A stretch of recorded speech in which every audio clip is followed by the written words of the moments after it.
Yémen est désormais officiellement entré en conflit avec Israël.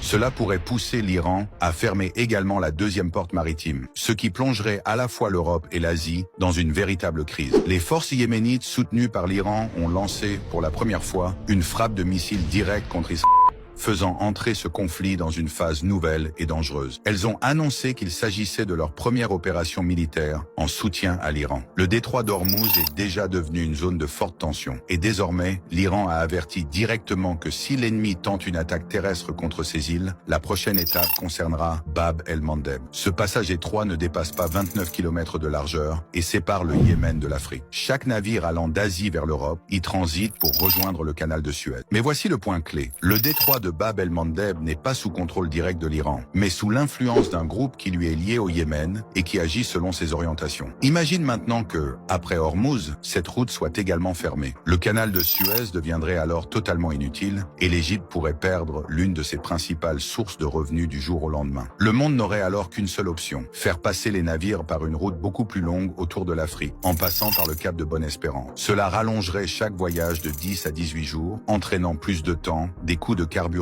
plus élevés et donc une hausse des prix des marchandises à l'échelle mondiale. Et si ces deux passages étaient fermés simultanément, nous pourrions assister à une vague d'inflation massive dont l'ampleur serait difficile à estimer.